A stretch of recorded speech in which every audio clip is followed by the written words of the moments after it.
Welcome everyone to the LEC post-game lobby. I'm joined by YamatoCannon and Upset. They are headed for Worlds, but it is left to be seen if they will also be heading for Malmö. Hopefully we'll get a bit of insight into the Sunday match from these two as well. But first, of course, congratulations, back-to-back Worlds qualifications. Upset, I'll go to you first. Comparatively to kind of the fight last year, how comfortable was this Worlds berth for you? I mean, the amount of games we had to play in playoffs was definitely less, but I would say our regular season, even though we ended with the same score, was so much more stressful and so much more close to even make it to playoffs. And our best of 5 versus Excel was very interesting as well.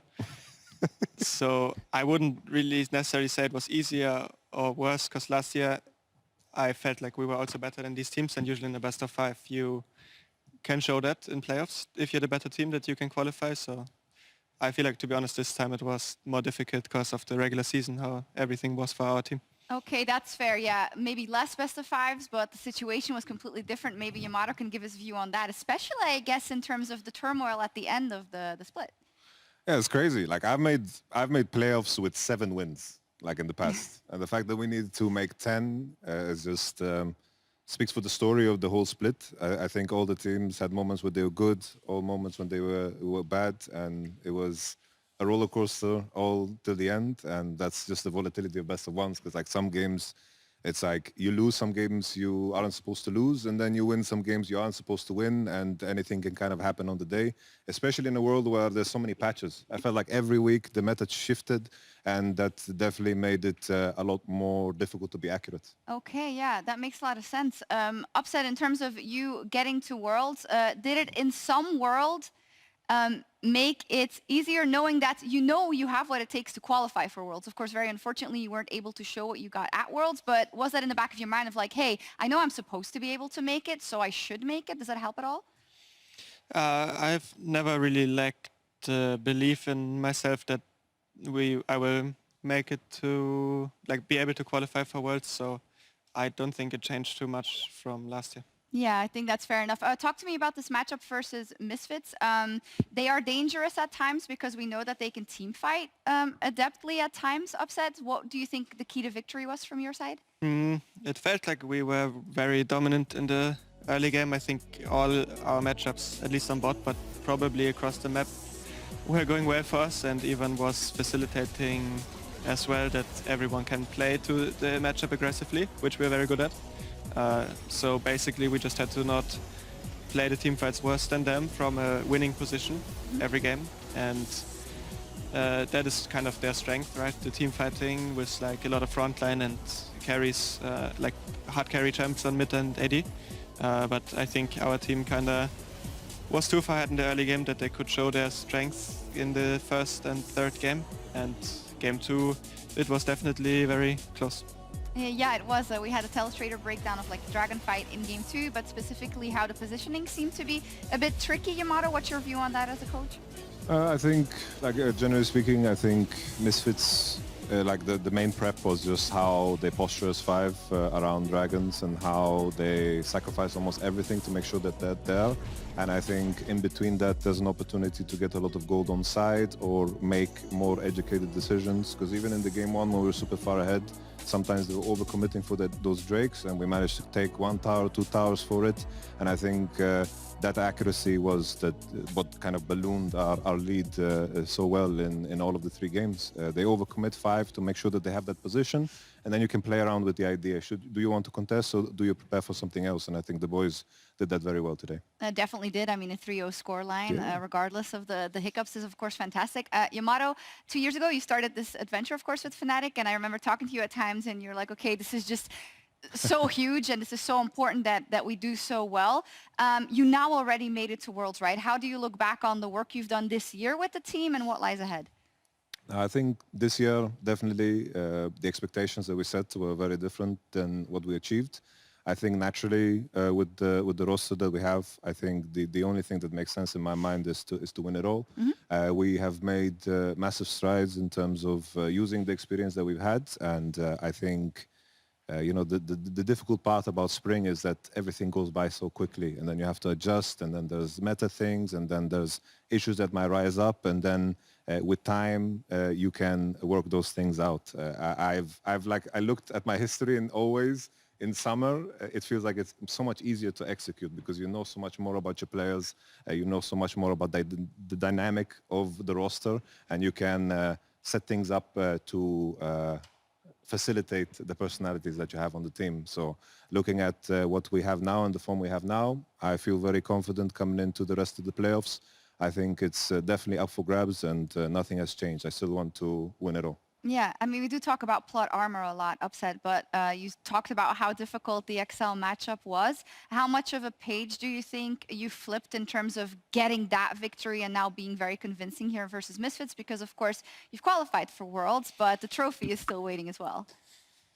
Yeah, I think the XL has like a lot of flexibility, maybe let's say in the matchups they play on bot, but more importantly, they usually play a lot around this lane, and I think we also like to do that, but they invested very heavily with global ultis a lot in that series as well, or coming 5 people bot early game, and I also think we just played worse than we did today, but I think that series was a little bit more hard because of the bot lane situation, let's say.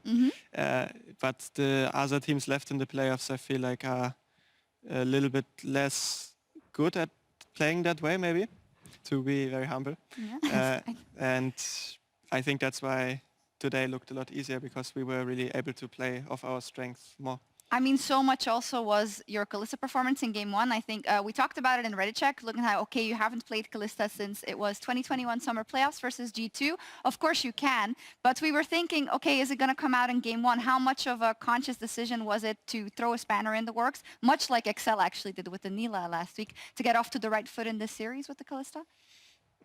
Yeah, I think I'm capable to play all the champs. It just depends what the best strategy is for us. So definitely Kalista is a champ that I quite like and that is ready for some time, but I think versus Excel maybe it made less sense, like I said, with a lot of the global things, and in general their bot lane also plays quite well in the laning phase. But versus this team, the ID's champion pool is much weaker. He doesn't really play any answer to Kalista. And to be honest, this game was mostly about us splitting the map early game, and then me and Hilly played the lane well after this as well, but it was mostly about our team playing really well around Kalista, and that is the strength in the champion, which you could also see Mad Lions pull off a little bit worse, I would say, but maybe Rogue was just stronger. But we kind of took it out of their playbook, I would say, with the splitting the map and diving them repeatedly, because yeah, it looks like a very strong strategy. I'm glad you brought it up. If we pull up the bracket, of course, Matt is your next opponent. Yeah, Yamato, what's it going to be about, the series versus Mad?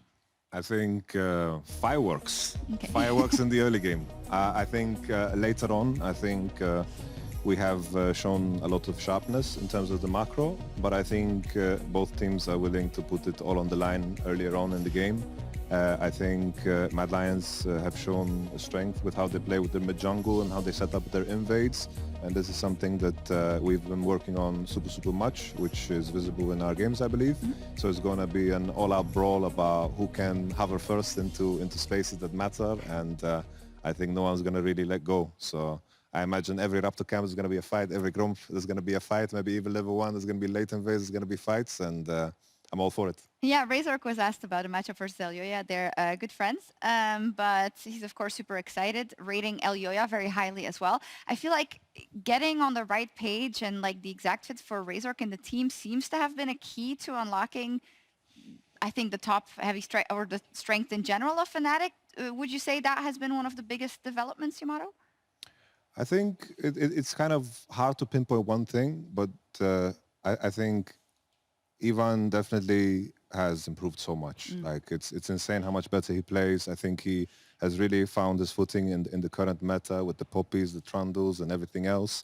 And I think he has really expanded his mind in terms of the potential he can bring to the map beyond going to the jungle camps with Diana like in last spring. You know, I think Ivan is definitely smurfing out of his mind right now, and I think that really puts the whole team together. You know, the jungle role is so central in everything that you do, and I think through that everyone can shine. So definitely Ivan has stepped up and is playing super, super good. Has been great, as has the rest of the team. Tomorrow we have the Kings match Upset, which is G2 versus Rogue for direct qualification to the final. What do you think is going to happen there? I think it will be quite close. I think Rogue bot lane probably excels a little bit more at playing for the laning phase and plays these gems quite well. But G2 bot lane has shown a lot of flexibility to try to weather the storm, and G2's top side, of course, is very, very good.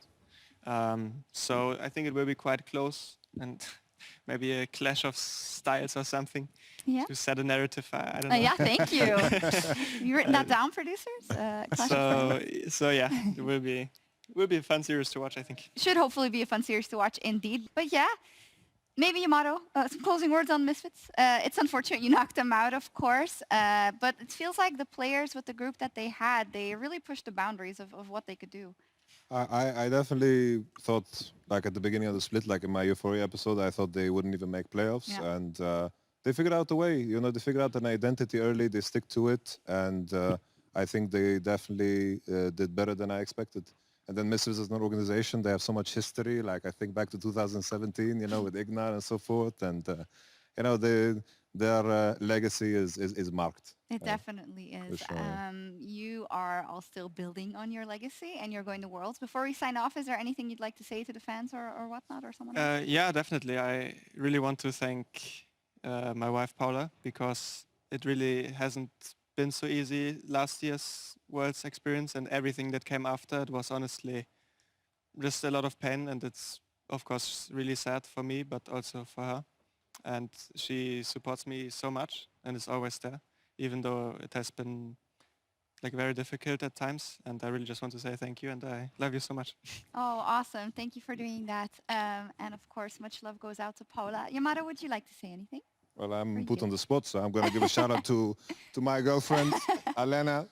Just joined G2. No conflict of interest. It's all good. Yeah. Love her very much. Going to support her very much. You know, God bless all the Fnatic supporters out there as well. Thank you very much. We're going to win LEC. Let's fucking go. Nice. You got so hyped, actually. Yeah, you got so hyped. Amazing. I had my Thank allergy you for moment. that. What's up, people? Okay. You know, Upset, you know, once you give Yamato the mic, sometimes he can't be reined in. So that's how it is. Let's take one more selfie to remember this moment where you guys are going to Worlds. Do we stand up? Do we sit? You can stand up. I think it's better so that I don't have to, like, you know. There you go. Awesome. Thank you both so much. Congratulations. And over in the LCS, we've got TSM versus EG. Super hype. Also looking to keep their dreams for Worlds alive. And we'll be back tomorrow for the Kings match. Rogue versus G2. Bye-bye.